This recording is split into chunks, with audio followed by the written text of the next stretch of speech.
one of the main themes of my work for over 4 decades. And the core theme for the Center of Infinite Riches is the power of spirit to literally move mountains, moving possibility into reality, if you will. Spirit inhabits and gives rise to just literally everything in the universe. Everything that has ever been or ever will be created was first imagined, and then it was manifested. Your ability to access what we call infinite riches, it's an unbelievably abundant universe, has less to do with motivation and more to do with inspiration. This distinction between motivation and inspiration is a really important thing for us to understand. Imagination lives at the threshold, literally at the threshold, between what we call reality on the one hand and spirit. And it's my perspective that imagination is the doorway to infinite riches, and it's a door that has no lock, but it's very seldom opened. Now, while both motivation and inspiration are useful, they don't have the same power. Motivation works and has power in the domains of time and space. Motivation works in these domains because motivation is concerned with tangible, real-world objectives that require tangible, real-world resources to achieve. The outcomes that we're motivated by are always going to exist outside of the individual that's being motivated. Think of the carrot and stick metaphor. Money and threat of punishment are both external motivators. And people are typically motivated to acquire things by what society says is important, by business needs, family influences, or economic needs that are deemed to be important things to have, do, or be. Motivation, because it's external, always leaves us susceptible to stress, worry, and fear.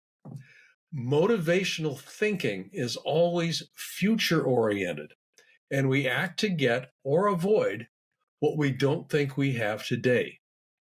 And essentially, we tell ourselves things like, if only I had, or things like, it'll be better in the future when.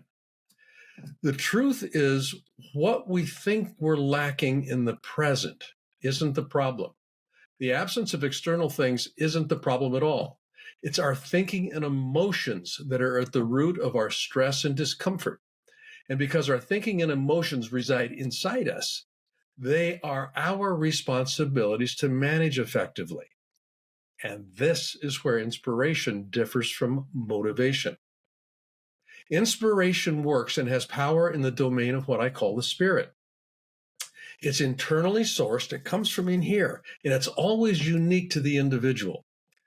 Some alternative ways of describing inspiration, think of a calling, a dream, or an unbidden desire. I didn't consciously ask for it. It simply springs into my consciousness in such a way that I can't ignore it.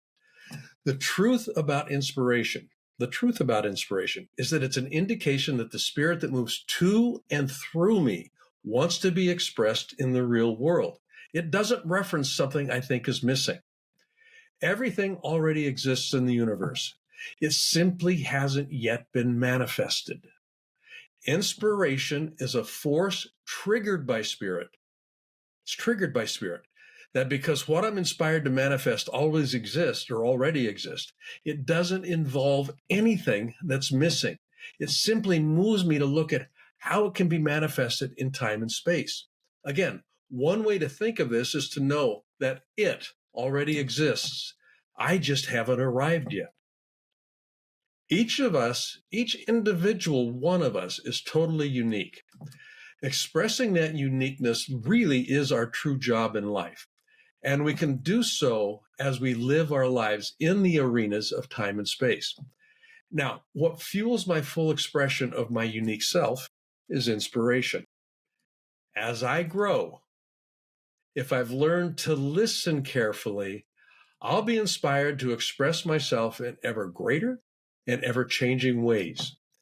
And it's in this way that life becomes an adventurous journey in accessing and exploring the infinite riches that the universe holds for me. Unfortunately, Most people don't have easy access to spirit because they haven't learned to listen. The noise in our mind is too loud. And as a result, the default way of living for most people is driven by motivational urges that leave us feeling unfulfilled. We end up living with questions like, is that all there is? Or what's next? When you learn to still the noise in your mind and be guided by questions like, what would I love? And for the sake of what? Without letting assumptions about what's possible enter into your mind, you make room for your imagination to begin to do the work of sourcing from spirit. That's inspiration. I'm Blaine Bartlett, and I want to thank you for listening.